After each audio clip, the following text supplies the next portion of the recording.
Hi, welcome back. Hope everyone's doing fine. I'm doing alright myself. In fact, I'm gonna get a drink of water here because hydration is very important and it is very hot here. It's like 98 degrees or something like that. It's ridiculous. Anyway, today I'm gonna do a song about obsession, about love, about heartache, about sadness.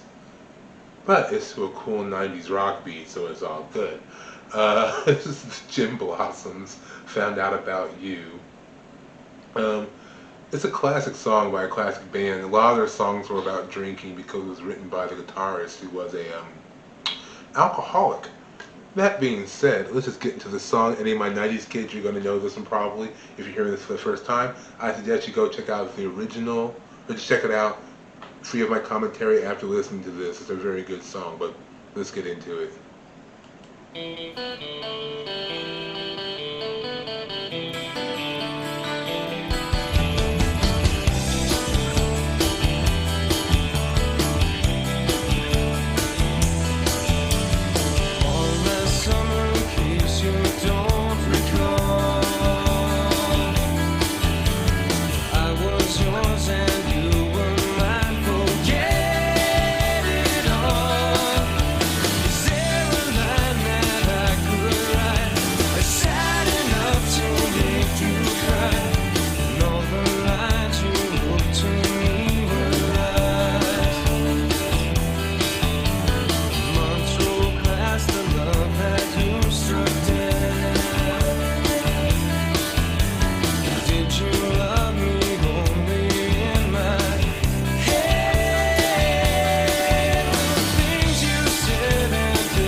Alright, so let's get into this first verse here.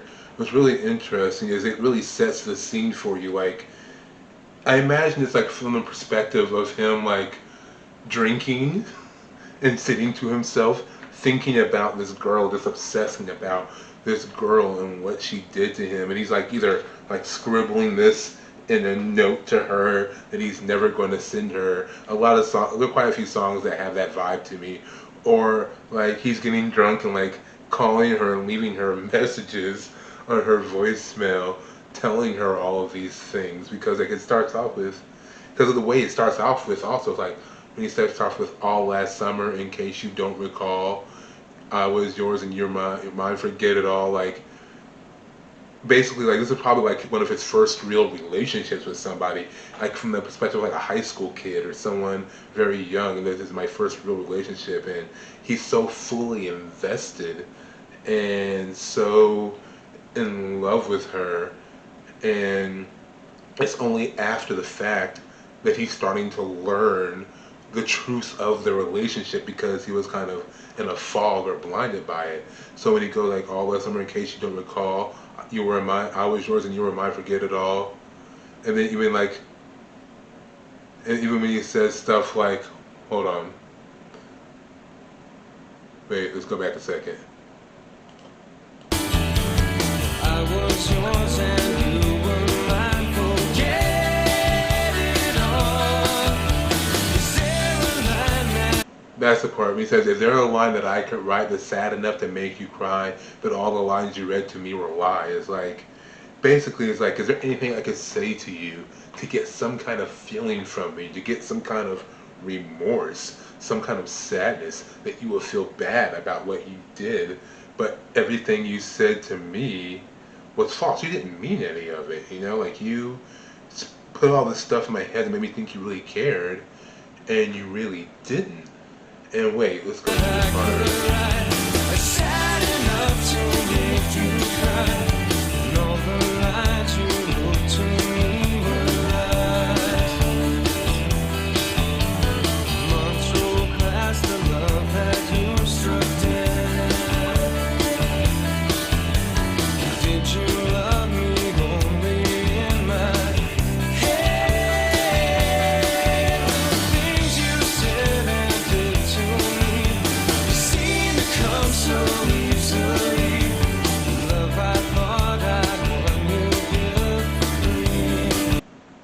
And that's the thing.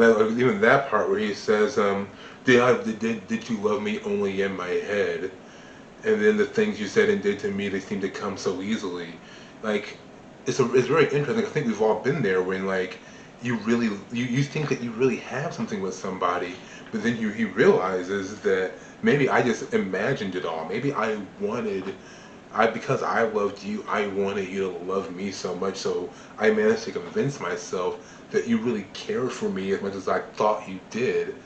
But in all reality, you're just toying with me and messing with my heart. But the thing is that you did it so callously. You did it with such ease without even like flinching. Like you had no remorse about it whatsoever. And you don't even regret how you made me feel and how destroyed you left me. And then that leads us into the point of it, which is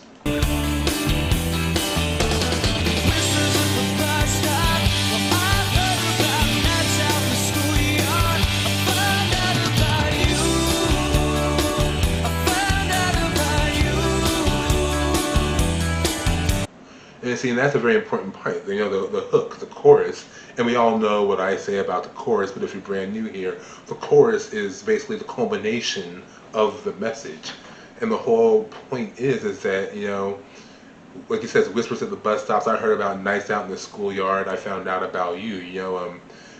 Pretty much like after the fact, I found out about all of the things you're doing behind my back, all the people you're running around with, all the dark deeds you were doing, all of the unsavory stuff you're doing sort of in the shadows behind my back. Like you put this image on in front of me, but in reality, you were doing you were doing me wrong, and I didn't find out about it until long after, but I now know.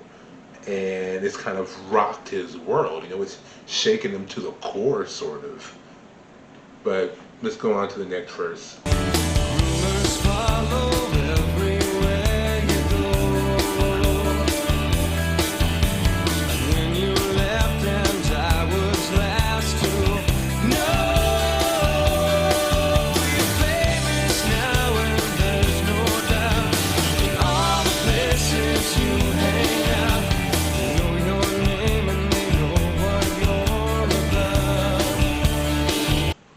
Now, see, this verse is very interesting, I think, because he's basically like detailing, like, people are whispering and talking about all these things this girl did, and she left him. And like he had to find out from other people through rumors that she was gone. Like she didn't even bother to break up or end it. She just dipped. Like as soon as she got her opportunity to run and leave, she did.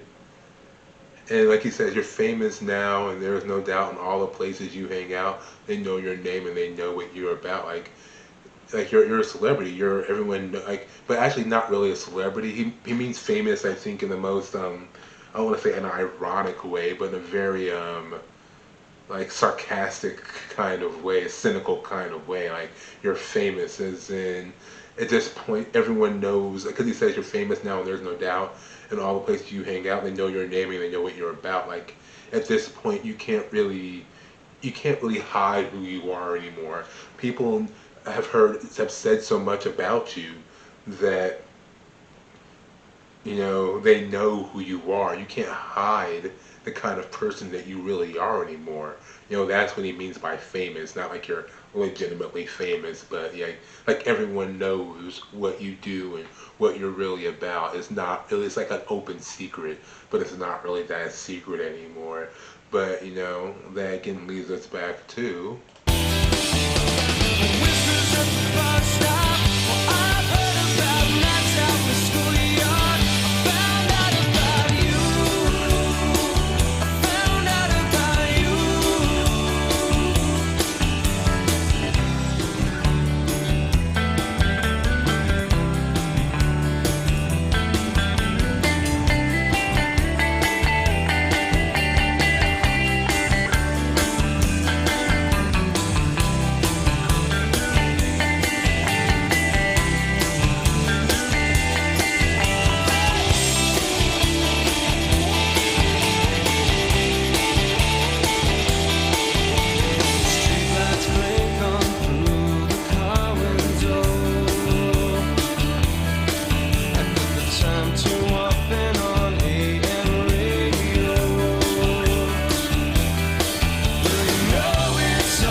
Okay, now this verse I think is the verse where like he's at the peak of his obsessiveness. Like he can't let it go so much so that he's doing the most insane thing. He's basically stalking her.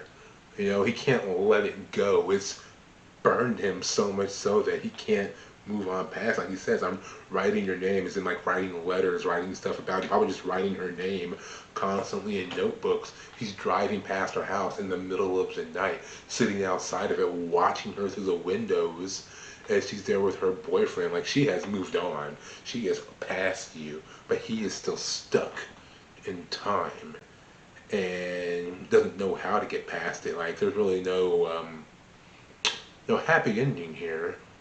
But that being said, let's let the song play out.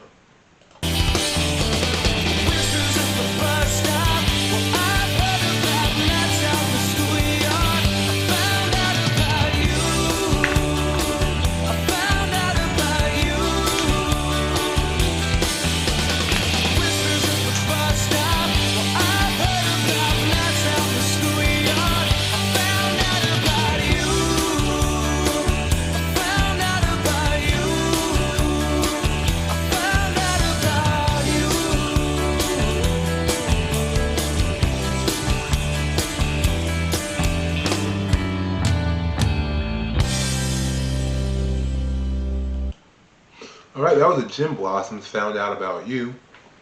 Personally, I think that's a great song. I think it's a great example of like mid to late '90s rock music. It was an awesome song. A great band. They had several other songs that were really big hits, like "Hey Jealousy." Um, what was that other song? "Till I Hear It From You," which was on the Empire Records soundtrack, I believe.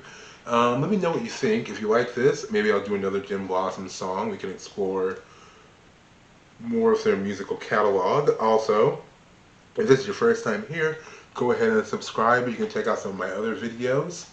Totally do that. I encourage you to do so, and then subscribe also. Do the right thing. Don't be as toxic as a girl in this video, and subscribe to my channel.